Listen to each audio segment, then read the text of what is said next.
బాలినేని వైసీపీలోకి మళ్ళీ తిరిగి వస్తారా? గత కొన్ని గంటలుగా ఎందుకని బజ్ పెరుగుతూ ఉంది? ఇదే టాపిక్ మీద across the parties, across the sections, అన్ని రీజియన్స్ లో ఎందుకు మాట్లాడుతున్నారు?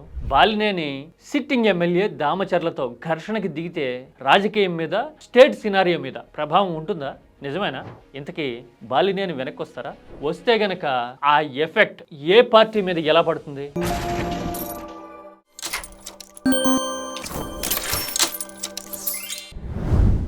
ఎన్నికల ఫలితాలు వచ్చిన తర్వాత 2024లో వైసీపీ షాక్ అయి కుదేలైనంత పని అవటం చూసాం.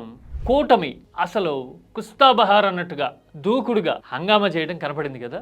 ఈ టైంలో ఓ మోస్తరు లీడర్లు, అంతగా ఎక్స్పీరియన్స్ లేని వాళ్ళు సైడ్ మారి పవర్ పంచన చేరారు అంటే అర్థం చేసుకోవచ్చు. కానీ బాలినేని లాంటి సీనియర్, అందులోనూ జగన్ కుటుంబానికి సన్నిహితుడిగా ఉన్న నాయకుడు పోయి జనసేనలో చేరటం చాలా మందిని సర్ప్రైజ్ చేసింది, ఆశ్చర్యపరిచింది కదా.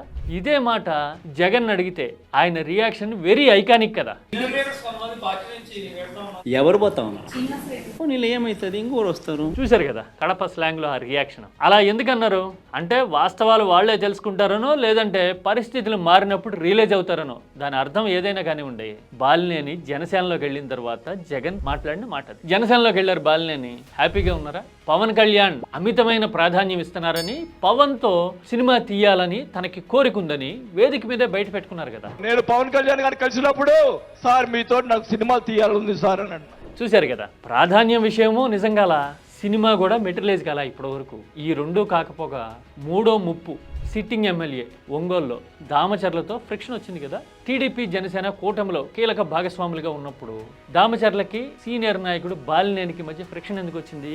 ఎస్, ఇదేమి ఒంగోలుకి మాత్రమే సంబంధించిన విషయం కాదు. గ్రౌండ్ రియాలిటీ ఎలా ఉంటుందో, సత్తా సత్తువ ఉన్న నాయకుడు కూటమి పార్టీల్లో ఉంటే, సిట్టింగ్ ఎమ్మెల్యేగా మరొకరుంటే ఎలాంటి సినారియోస్ ప్రివైల్ అవుతాయి అని చెప్పడానికి ఒంగోలు ఒక ఒరిజినల్ ఎగ్జాంపుల్. అంతే కదా, బాలినేని ఎఫెక్ట్ ఎంతో, జనంలో బాలినేని బలం ఎంతో దామచర్లకి తెలుసు. నాకు స్వయంగా కూడా అనుభవం. బాలినేని సొంత మండలం కొత్తపేటకి తాను ఎంతో చేశానని, అయినా సరే గెలవలేకపోయాను అని దామచర్ల పశ్చాత్తాపడుతూ ఉండేవారు.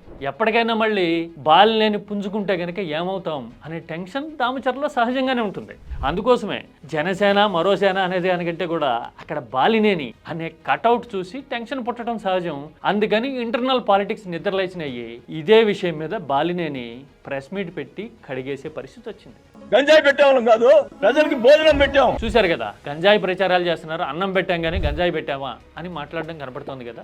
మరి ఇలాంటి కాన్ఫ్లిక్ట్ ని అడ్రస్ చేసే అంత ఓపిక గాని, సామర్థ్యం గాని రెండు పార్టీల నాయకత్వానికి ఉన్నాయా? బాలినేని పిలిచి సర్ది చెప్పే కెపాసిటీ ఆ పార్టీకి ఉంటుందా? బాలినేని 4-5 సార్లు ఎమ్మెల్యే, కాలం కలిసిరాని పరిస్థితుల్లోనే బై ఎలక్షన్లో నిలబడి గెలిచిన సత్తా చూపించిన నాయకుడు కదా. పైగా 2 సార్లు మంత్రి, అవగాహన ఉన్న నాయకుడిగా ఆయనకు పేరుంది. మనల్ని బలపరుస్తాను అని ఆయన వచ్చి మన పార్టీలో చేరాడు. చేరితే మనమా ఆయనతో ముఖాముఖి కళ్ళలోకి చూసి మాట్లాడలేకపోయాం ఇంతకాలం. పార్టీని బలపరిచేందుకు వ్యూహాత్మకంగా అడుగేస్తున్నట్టు బహుశా ఆయనకి కనిపించుండదు ఇప్పటి వరకు. ఎంతసేపు సైడ్ ఫిడేలు వాయించటమైనా, సొంతంగా ఎదగటం లేదనమాట అని బహుశా రియలైజ్ అయ్యారో ఏమో. ఇప్పుడు బయటపడిన పరిస్థితి ఆ ఒంగోలు ప్రకటన వెనుకుంది కదా. పోనీ టీడీపీ నువ్వు తగ్గు అని సిట్టింగ్ ఎమ్మెల్యేకి చెప్పగలదా? చెప్పలేదు. ఎందుకంటే ముప్పు ఏ స్థాయిలో ఉంటుందో, ఒంగోలు లాంటి మిక్స్డ్ సోషల్ ఈక్వేషన్ ఉన్న కాన్స్టిట్యున్సీలో ఎలాంటి వాస్తవ పరిస్థితి ఉందో టీడీపీ నాయకత్వానికి కూడా తెలుసు, సిట్టింగ్ ఎమ్మెల్యేకి మాత్రమే కాదు కదా. మరి ఇలాంటప్పుడు ఇద్దరిని రెండు పార్టీల నాయకత్వాలు సర్ది చెప్పి ఊరుకోబెట్టలేవు. మరి అలాంటప్పుడు సిచ్యువేషన్ ఏమవుతుంది? అందుకోసమే ఇప్పుడు బాలినేని మళ్ళీ వైసీపీలోకి వచ్చేస్తారా అనే చర్చ జరుగుతూ ఉంది. ఒకవేళ వస్తారా, వస్తే గనక పరిణామాలు ఎలా ఉంటాయి? ఏముంది, బంధుత్వం కూడా ఉంది, ట్రాక్ రికార్డు ఉంది. అప్పట్లో ఉన్న పరిస్థితుల దృష్ట్యానో, లేదంటే స్థానికంగా సొంత బంధువులతోనే ఏర్పడిన ఫ్రిక్షన్ కారణంగానో వెళ్ళిపోయాను, ఇప్పుడు అలాంటి పరిస్థితి లేదు, కలిసి పనిచేద్దాం అనే సంకేతం ఇస్తే ఏమైనా జరగవచ్చు, గుర్రం ఎగరవచ్చు కదా. దానివల్ల ఉంటే గింటే వైసీపీకి లాభమే ఉంటుంది, ఊపు ఉత్సాహమే వస్తాయి. మరి జనసేన పరిస్థితి ఏంటి? ఒకవేళ బాలినేని గనక జనసేన నుంచి ఎగ్జిట్ అయ్యి వైసీపీలోకి గర్వాపసి చేస్తే ఆ ప్రభావం కూటమి ఈక్వేషన్స్ మీద, జనసేన ఫ్యూచర్ మీద గట్టిగా పడుతుంది. ఎందుకని?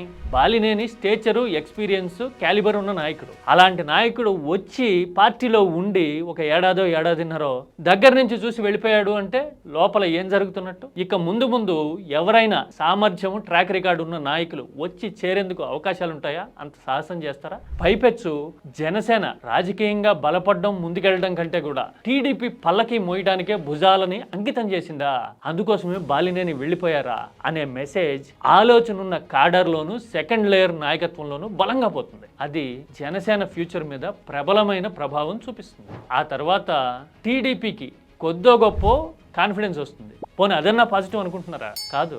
కాన్ఫిడెన్స్ వచ్చి కాస్త పేరు వాయిస్ ఉన్న జనసేన నాయకులు ఎక్కడైతే ఉన్నారో వాళ్ళ మీద భరతనాట్యం చేయడం మొదలు పెడతారు తమ్ముళ్ళు. ఏంటంటే చూసావా అక్కడ అడ్డం లేకుండా చేసుకున్నారు, మనం కూడా అలాగే చేసుకోవాలి అనే ప్లాన్ ఇంప్లిమెంట్ చేయడం మొదలు పెడతారు. ఇప్పుడు కాకపోతే ఇంకో ఏడాదికి. అంటే టీడీపీ యాంగిల్ నుంచి చూసినా, జనసేన పర్స్పెక్టివ్ నుంచి చూసినా, ఒకవేళ బాలినేని నిర్ణయం తీసుకుంటే కనుక నెగిటివ్ ఇంపాక్ట్ కూటమి మీద గట్టిగా పడే అవకాశాలు ఉంటాయి. వైసీపీ కంటే బాబాయ్ బాలినేని మళ్ళీ వచ్చారు అనే పాజిటివ్ ఆరా పనిచేసేందుకు అవకాశం ఉంటుంది. పైగా పోయిన వాళ్ళందరూ తిరిగి వచ్చేస్తున్నారు, తీపి గుర్తులుగా మిగిలిపోలా అనే ఫీలింగ్ గ్రౌండ్ లెవెల్లో బలపడుతున్నామా అనే ఊపు, ఉత్సాహాన్ని, కాన్ఫిడెన్స్ని తెస్తుంది కదా. అందుకోసమే ఇప్పుడు ఒంగోలు ఉలిక్కి పడతా ఉంటే రాష్ట్రం మొత్తం ఆ దిక్కు చూస్తూ ఉంది. మరి బాలినేని ఇప్పటికిప్పుడు డెసిషన్ తీసుకోకపోయినా నింపాదిగా ఉన్నారు అంటే మైండ్ మేకోవర్ చేసుకున్నారు అని అర్థం చేసుకోవాల్సి ఉంటుందేమో. మేబీ ఈవెన్ ఆఫ్టర్ 1 year లేదంటే కనుక కాస్త అటు ఇటుగానో నిర్ణయం తీసుకున్నా కానీ అడుగులు ఎటు పడతాయి అనే విషయంలో ఆల్మోస్ట్ క్లారిటీ అయితే వచ్చేసినట్టుంది. పిక్చర్ క్లియర్గానే కనపడుతున్నట్టుంది అని మాట్లాడుతున్నారు అందరూ. మరి ఒంగోలు ఇంపాక్ట్ రాష్ట్ర వ్యాప్తంగా చూస్తామా? బాలినేని వాపస్ వైసీపీలోకి వెళ్తారా? ఏం జరగబోతోంది? Any comment?